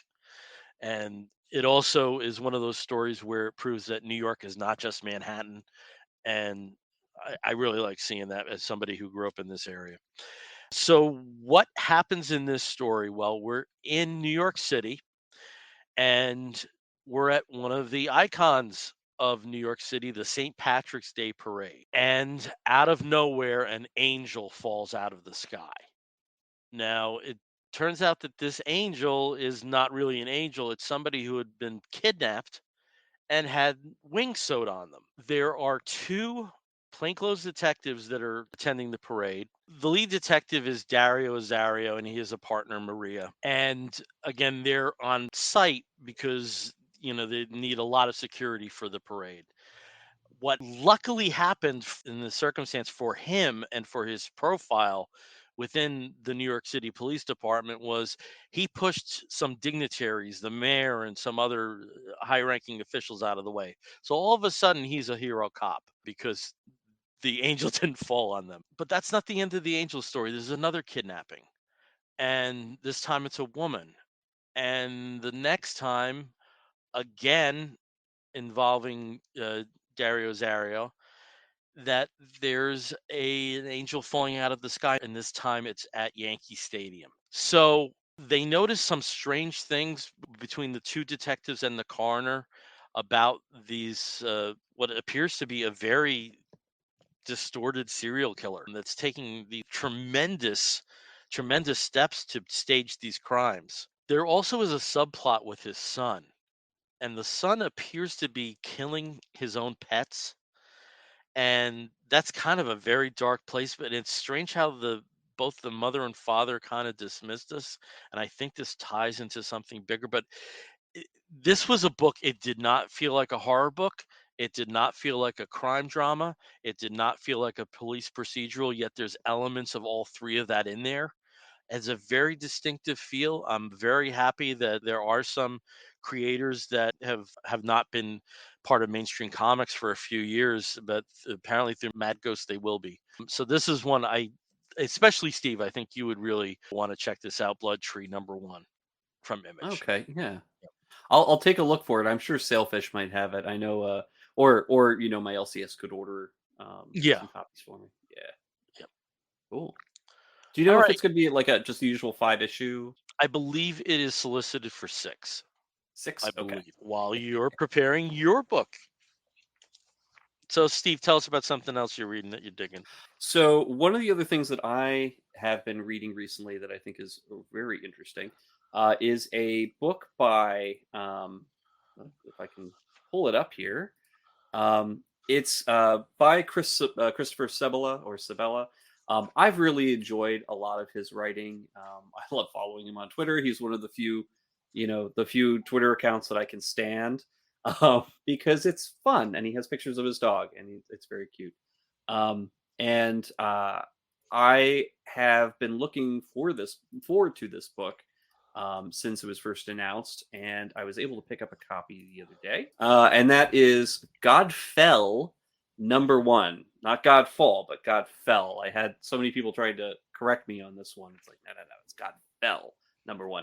The reason why it's called Godfell #1 is because a god has already fallen at the very beginning of this book. And what's really great about this is it kind of reminds me a little bit of the series Fair Lady that came out a few years ago. Oh yeah, Where do you remember Fair Lady? Did either of you read it? I did. Yeah. I didn't. Yeah. So in it, there's basically this giant in Fair Lady. There was this giant sort of creature or celestial being or something that is fall into the ground, and every little bit and body part around it has been turned into either a kingdom or a town or something like that. Godfell kind of has a similar concept in parts, but it really focuses mostly on the main character here, who is a warrior for the rule, one of the major warring empires here in this world. And her name is Zanzi. And Zanzi is one of she's just a superlative soldier. She's murdered thousands upon thousands of enemy soldiers throughout this warring campaign. And she's just about what she thinks she's about the end of the war. The war is almost over and done, and she's done all she can. And of course, the ruler sends his son, the king sends his son to just kind of say, "Hey, we've got a couple more battles to go, so don't think about heading home too soon." Well, she says, "Fuck that," and she decides, she's like, "I'm done. I've killed enough people. I've done enough war. I just want to go home, see my husband, see my kids. I haven't seen them in a couple of years. I'm done with this shit." And so she steals a horse and she heads the other direction, back towards where she started. And of course, has to go through all of these territories that her army, over the past couple of years, has laid siege to, laid waste to, murdered thousands of civilians and soldiers, and just really tromped their way through as a giant invading force. So of course it's not very it's a little hostile to her, but she's a badass. She makes it pretty far, and encounters what looks like an elven girl named Neth, who pleads with her to kind of take her with her, because she's making a pilgrimage. She needs to go back in the direction of the Godfell. And like I'd mentioned, a giant celestial being of some sort has fallen and basically just landed in the middle of the land, and people have been flocking to it. Sort of really, there's almost a carnival atmosphere, but people from all over the planet, all of the different kingdoms, including enemies of each other, have all been sort of making pilgrimage to this body, to this giant corpse, in hopes of power, finding enlightenment, finding truth, finding just money, something, some way to exploit this for their own gain. And unfortunately for Zanzi, the easiest way to get back home is through this giant god corpse thing that she's just sort of like, well, I guess we got to go through it, because people have been excavating their way through this giant body. And that's where we leave up. She and Neth are standing at the entrance of the foot, and need to make their way all the way through it to the head to get past it so that Zazie can get home. It's going to be a big ride. This book it's beautiful. The artwork by and I just got Ben Hennessy, with colors by Triona Farrell, letters by Jim Campbell. I mean, it's a gorgeous book. It's brightly colored. It's visceral. There's a lot of blood, but it's done in a very beautiful way, and the characters are so unique. And I just love the design of this book, and the writing is a lot of fun, especially Zanzi's dialogue. She's basically, Caleb, I think you'd really enjoy Zanzi, because she's very much a female Conan in the way that she talks to other people and the way she talks to herself. Her internal monologue is like, "I am going to get home and I will destroy everything that gets in my way, but I don't really care because it's really fantastic." But I'm looking forward to this. It's coming out. It's out monthly from Vault, and I believe it is going to be about 5 issues, at least for this volume. So, Godfell, #1, just released. I'm gonna have to go pick that up. because I did not Oh, get it, yeah. which is like I usually get most of what Vault puts out. I like Vault is one of my favorite smaller publishers. Hmm. I think this is the first like non-horror book from Vault that I bought in a while. So Yeah. Speaking of, the Giga finally finished. I don't know if you saw that. yes, I have my my Giga number 5. I think it was the gap between 4 and 5 was It what, was a a long, yeah, it year was and a like a half. year. Yeah, it was long. Yeah. So, but So, I have it. It's ready. It's ready to be read. well, cool. Yeah. Well, I think Bill, you were saying something, but you're muted.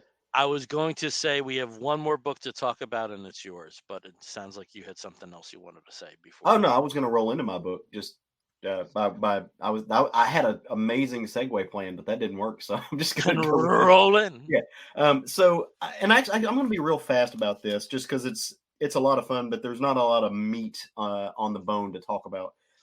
It's just a really fun comic. It's just simple stuff, and it's a new anthology series that comes from a publisher called Sumerian, and it's called How I Became a Shoplifter. And I've sent Steve some stuff, so he's going to pull it up. And like I said, this is an anthology. All of the stories are written by Tom Brayfogle, but he's got different artists and colors and letterers who work on each one. It is, as the first cover says, it is about these two boys mainly who are growing up in the mid 90s. It's the final generation before technology took over. And it really is just a 90s kid story. It's about two punk kids who get into shenanigans doing stuff. You know, the first story says, you know, we committed our first felony when we were 14, and it's just, you know, spray painting a house for Christmas, messing up the front yard, taking Polaroid pictures and stuff. And the book is really a series of coming of age stories, if for lack of a better way to put it. But it's about liking girls, and it's about listening to music, and it's about getting into trouble, and it's about growing up, you know, unsupervised in a world where cell phones aren't a thing, and really all you want to do is try to get laid and smoke pot and listen to some good tunes. So like I said, there's not a lot of meat on the bone, but each one seems to have, I say that there's a lot of meat on the bone for just enjoyability, but it's not super deep, if that's what I'm intending to say. Each book has, I think, 3 different stories in it. They're really fun. Lots of mid 90s cultural references. My favorite story from the first one is chapter 2. It's called Ethan's Secret. It is absolutely hilarious. Ethan is one of the boys on here that the book focuses on, and he and his buddy, they have had a crush on these 2 neighborhood girls forever, and so they're finally hanging out, and they're going to get, you know, their wish. They're like, hey, look, we'll do. They only really invited us over because we promised to rent some movies from Blockbuster and, like, you know, buy pizza. But one of the girls says, hey, you want to buy some pot? You know, and they're like, well, in reality, they don't know any pot dealers, right? But the one guy's like, oh, my dealer's out of town. And she's like, oh, no worries. My sister buys from this dude across the street. He speaks some weird juggle language. I don't know what it is, vernacular, but, you know, just maybe you go score some from him. And the guy says, wait, what? And so they go knock on this dude's door, and, you know, it's even the way that it's written, not being, it's a comic, right? You can tell this is a white dude trying to use hip hop language, you know, and just the way he's doing it. And they very quickly realize that this guy's a juggalo. But apparently one of the boys speaks the language, and he's, you know, he's like, oh, don't worry, I got this. We got the cheddar for the shmeshmat. Like, you know, he starts speaking this juggalo language, and the other guy's appalled. The other friend is like, are you a closet ICP fan? Have you been this whole time and you didn't tell me? And he's like, no, it's even worse than that. My mom got in trouble when I was a kid, and she was a little bit of a junkie, so she got into ICP, and it saved her. And to make matters worse, my grandparents saw how well she was doing, and then they became juggalos too. So I was secretly ran by juggalos, secretly raised by them. And there's these really hilarious bits, like the one Steve's got up on the screen, where they're just talking, and, you know, the one guy who's not a juggalo fan, you know, they're walking down the street, and he's like, look, you can't use that language. You don't know the power of it. It's really quirky. really funny. Again, surrounding a lot of music. The second book is more of the same. It's these kids getting into trouble, trying to rebel. And my favorite story from this book, they raise the money to they buy themselves some fake IDs, or at least one of them does, and they're going to go get a tattoo because that's what they got the fake ID for. But the problem is the local these guys are big music heads, right? Like, and I can respect that. I was kind of the same. And they are going to get music-based tattoos, but the local tattoo parlor has a no band tattoos rule, kind of like a lot of places will do the "I'm not going to tattoo your girlfriend's name on you" kind of situation. But they're clever, right? So the one is a little bit of an artist, and so he draws in code. He does this really cool thing, which presents itself as a single-page spread that he's going to get a chess piece. And it's all of these different symbols of all of these bands that he wants to check out. And this page actually has the code, right? This page actually shows you who all of these bands are. I mean, some of them are easy. The guy spray painting a FX with a cross through it. It's no FX, right? There's the cheerleaders that are local. They have local on them, and they're the shape of an H, local H. Some of them are less more conspicuous. My favorite ones are the 3 batteries here at the bottom. It's alkaline trio, right? Like, it's just really clever. So he's going to get this tattooed on his chest, but more so than that, he's going to get a tattoo over here on his arm of himself with a little chest tattoo. It's going to be a meta thing. Ultimately, he does not get to do what he wants to do. The parents are driving by and see the misfit friend standing outside and realize that some shenanigans are happening. But I got a big kick of it. It's really fun. I love anthologies. I love things like these that are rooted in my childhood. I'm an early 2000s kid. It's right after kind of my area or my era of just adolescence. So really dug it. Super fun. Again, if you're looking for a lot of nuance, this is not what you're going to find. It's great books of a time, and really, really well done. So go check this out. Again, I think this is the only books from Sumerian I've gotten, unless I'm just mistaken. But I was pleasantly surprised. It's good stuff. All right, I have a I like question. the I have a Jimmy question, world. Caleb. Is there any kind of Christian bent to the stories? Because Brayfogle is a former member of Reliant K, which is a Christian rock group. I did not know that. No, I know Reliant K. Yeah, I've got some of their stuff. There's not. If anything, there's more of a rebellious thing against that. Like, there's the story in the first one. He was also in a band called the Secondhand Serenade, and that's definitely a secular group. Good little, Sumerian's the new David home of mentioned Behemoth Sumerian. Comics. Okay. Yeah, Sumerian is the new. Yeah, name so of I was just comic, wondering so. if that was possibly a component there. Yeah. No, I have it's very secular. So I like. Yeah, Okay. it's very And secular. the only reason I know this is because I was wondering if he was Norm Brayfogle's son. So I did a little digging on him. He's another Brayfogle. All right. Yeah, cool. thanks, David, for the fact about Sumerian. So that's yeah. I'm looking at my music anthologies over there. I'm in one. I wrote a story on one. So yeah. You sure did. I have copies of that. You do? Cool. These copies. That's my little tribute to Bad Religion in there. Yeah. No, I would love to. I think it's probably drawn digitally. I would love to own the page of the tattoo on this, because I mean, it's just, there's like Marilyn Manson is literally Charles Manson and Marilyn Monroe dancing. Corn is a cornstalk. The dead Kennedys are literally the Kennedys, but they're ghosts jumping on the trampoline. I think Alkaline Trio is great. There's a sign that says 37 plus 4. Yeah, I did catch Garbage and the Presidents of the United States of America there. I did catch Garbage, Silverchair, Third Eye Blind, Flaming Lips, the Cranberries, Queens of the Stone Age is really cool. Smoking Popes and Bad Religion both have the things. Reliant K, that green car, that actually makes sense now. The green car is supposed to represent Reliant K. Yeah, it's a K car. The Vandals, it's a green K car. Jimmy World is my favorite little doodle on that one. I love that one. All right, cool. The Meat Puppets is one of my favorites. There's a little meat puppet in there. I thought that was cute. So, What's yeah, the I just price I point on think this that? is. It's not expensive. It is. Let me see, $3.99.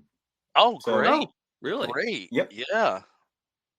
Yep. I'm gonna check that out. I, there, He's wearing a t-shirt instead of ACDC. It's ADHD. ADHD. So, Nice. no, it's super fun. So It's we're coming up lowbrow. It's almost just on really neat. cool. We're coming up on almost 2 hours, so we're gonna start wrapping this show up. And I believe some of us have geek gets in the sense of all of us this time around. Shocking. So Steve, who normally is like, I didn't get anything, got something. So why don't you show what it was? I know Bill and I have talked about the joys of Ollie's, the joys and the sadness of Ollie's.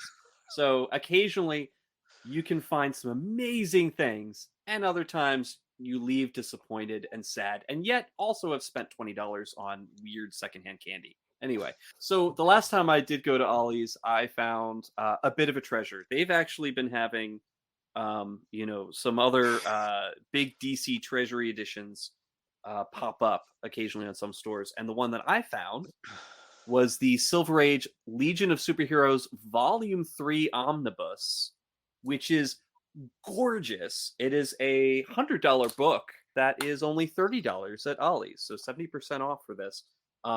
Beautifully reprinted issues of Superboy and the Legion of Superheroes. There's also Action Comics, Superman's pal Jimmy Olsen. Just a lot of really great stories in here from the Silver Age. And beautifully reprinted, recolorized. Everything just looks really fantastic in this. It is a solid, beautiful Treasury edition. And Bill, I think you've got one that's similar. Well, look at here. I have Ooh. from Ollie's, but not from my Ollie's because my Ollie's suck. This is the Golden Age Green Arrow Omnibus Volume 1.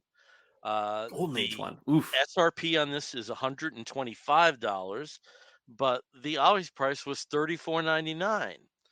Now, I didn't get this myself because, as I said, my local Ollie's suck. Got two of them in driving distance, and they suck. Not every Ollie's has the same type of inventory on Right. hand. And Mhm. through our friend Trevor Williams, who maybe in some of the comic related forums as Trevor Plop, was able to get me a copy of this one that I've wanted since it was published, but was not paying $125 for, and recounts all of Ollie's early stories from 1941 onward into like I think 48 or 49. And on top of this being a beautiful, again, recolored and just a beautiful package, only 3 of these stories have been reprinted before. This is the first time these stories have been printed again since the 40s. So very Yeah. happy to have this. That's my geek get. I absolutely adore that cover. Mm. So it's. Yeah. So this is, I think this is this Dave Bullock? I Um, thought so. I thought yeah, yeah, there's a couple of artists that do Darwin Cook-ish yeah. looks. Oh no, Mhm. this is actually J Bone, J Bone. That's Oh, it. it is Okay. J J-Bone. Yeah. Bone. but you will see a lot of Mike Cho and you will see a lot of Dave Bullock doing those covers as well. Yeah. Mm. Well, I'm going to switch gears a little bit, but still keep some of the kind of conceptual continuity involved. I also received a gift from a friend this week. It's not a book, it's actually a board game. My buddy and yours, Flippa Mr. Felipe Oh, Garza, look at that! sent me That looks a gorgeous. copy of Gargoyles Awakening. It is Oh, it's a it is game? it's a board game. It's a card game. Sorry, I've tried to see if I can do this with it being all encompassed. So it has a little bit of Ooh. everything. So we have not cracked it open yet. I'm very excited. It comes with 6 figures. There's 4 different episodes, so different schemes that you can play. 5 3D buildings. You work together as all of your favorite members to protect Manhattan from Xanatos and Demona in 4 different episodes. And I'm very excited about this because I love some gargoyles. Some people have had the audacity to besmirch the Gargoyles comic series right now, and those people are no longer my friends because we don't talk to them anymore. We don't need that negativity in my life. It is brilliant and it is wonderful. It's perfect in every single way. Now it's, in all honesty, the Gargoyle series is okay. It's just kind of mid, but it's still fun. I'm happy about it. So, but that's my geek get. Nice. That's awesome. That is, I mean, that's gorgeous. Ravensburger makes some great models and some great games. So, and shout out to Flippa, since we're talking about him. He and his bride and his Jesus, son that house. Jesus. just got to move into their dream house. They've been they started building it like 18 months ago, and finally got through and got to move in. It's been a process. As a friend, I've been along with him for the ride, just seeing all the updates and stuff. It is insane. When I tell you this is somebody's dream house, that they dream big. So good for them. But the house is gorgeous, and they're just really good people. And they're not too far from me, so every once in a while I get to see them. So I miss them. But thank you.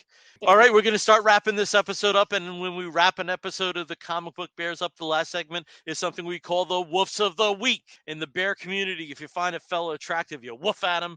We do something very similar where we spotlight something, effectively woof at it. And that something may be a comic book, it may be a TV program, a film, a charitable initiative, anything under the sun that we think you, fair listener or viewer, may be interested in sampling. I'll start, as I always do in this segment, with Steve. Steve, what is your Woof of the Week? my Whiff of the Week is History of the World Part 2, an 8-episode series that was just released on Hulu this past Monday. It was a 4-night event series, so 2 episodes a night, and tonight, Thursday, March 9th, was the last night for the last 2 episodes. It is the direct sequel, continuation of History of the World Part 1 from Mel Brooks. Mel Brooks is the narrator, and it's executive produced by Ike Barinholtz, Wanda Sykes, and Nick Kroll, who you may remember from a million different projects, a million different comedy series, and they're just amazing. And everybody contributing to this is just great. Seth Rogen shows up. Everybody and their brother shows up in this series. It's great, and it made me long for more Drunk History. Because interestingly enough, a lot of those contributors from Drunk History are also in this, reenacting all these famous moments in history in crazy sketches, and just it's wonderful. So check it out, Hulu. History of the World Part 2, 8-episode series. I have not watched it yet. It's from the surface. I have to say, Nick Kroll is a very worthy inheritor of the Mel Brooks vibe. Yeah, so I am excited about seeing that. absolutely. All right, cool. Over to Caleb. Caleb, what is your Woof of the Week? My Wolf of the Week also goes out to a television show. This one is a little bit of a different theme than what Steve's was, though. It is Carnival Row. It's on Amazon Prime Video.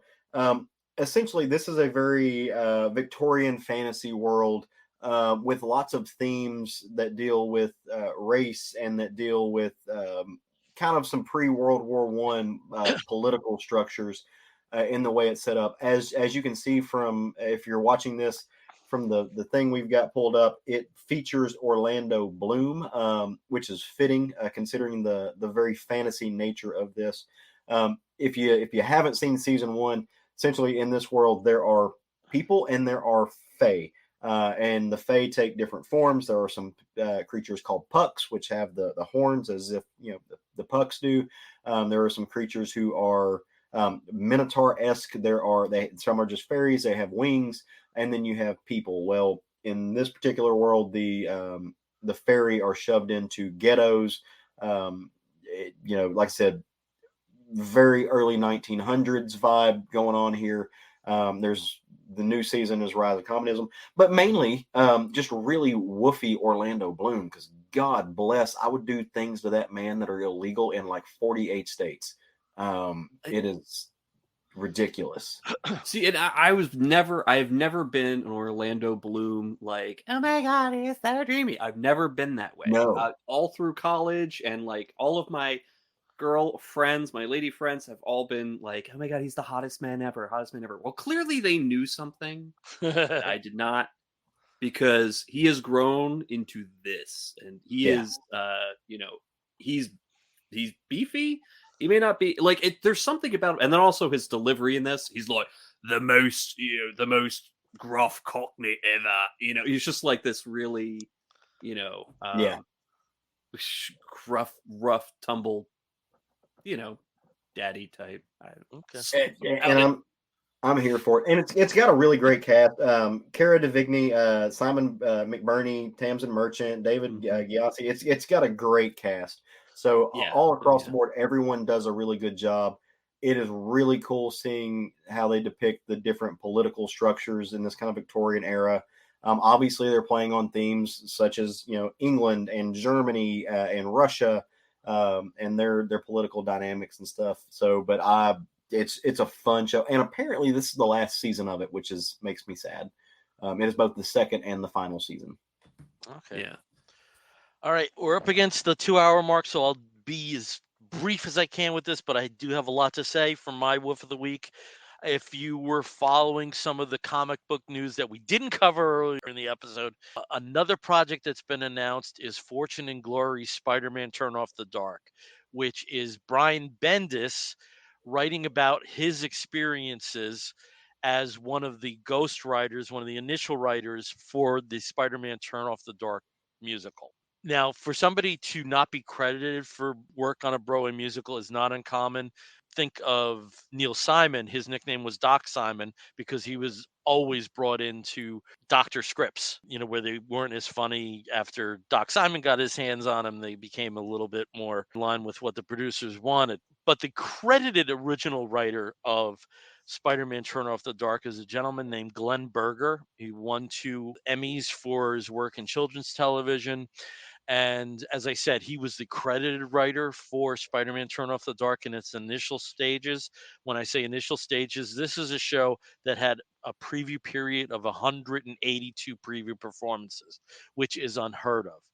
The premiere of the show, opening night, got pushed back 5 times. It was a very troubled production. I was in the audience on December 10th, 2011, when the stuntman fell. Because I didn't see the full show, they invited us back. And then after that, they took out a number of elements after Julie Taymor was removed from the process, who was the original director. And we had to see it again because we had to know what the show was like without those changes. So I ended up seeing this, what is unquestionably a bomb musical, 3 times. The music was by Bono and the Edge of U2. And this book is Song of Spider-Man, the inside story of the most controversial musical in Broadway history. And it is, again, by Glenn Berger. For the nuts and bolts, making the sausage, this is a really good exploration of how a Broadway show fails. For me, I always felt the main issue was the people who were behind this had no passion for the source material. I think that was plain and simple from the get-go, and that's why the show failed. But as I'm reading it, I'm starting to sing songs from the show, so maybe there wasn't, there are 2 songs from the show that aren't bad. So, and with Bendis's book coming up, this is a very sensible companion piece to have under your belt when you do start reading that. That is starting on his Substack, but will be published in hardback form by Dark Horse later in the year. So until then, you do have Song of Spider-Man by Glenn Berger. That's my Wolf of the Week. Nice. Very cool. All right. Well, that's our show. Again, we are the Comic Book Bears podcast. You can find us on the Twitter and the Tumblr and the Instagram as Comic Book Bears. You can find us on the Facebook as Comic Book Bears Podcast. You can download us through Apple Podcasts, through Stitcher Radio, and many of the other podcasting platforms. If you want to write to us, you can do so by sending an email to comicbookbears@gmail.com. If you've joined us tonight through Facebook Live, we appreciate you. And if you are watching us later on YouTube, thank you for doing that. And please leave a review on that particular platform. Until next time, I'm Bill Zanowitz. I'm Steve Morey. And I'm Caleb Alexander McKenzie. You're going to hear a woof and an explosion. If you're listening to the audio version, we'll be back real soon. Take care, everyone. Wolf.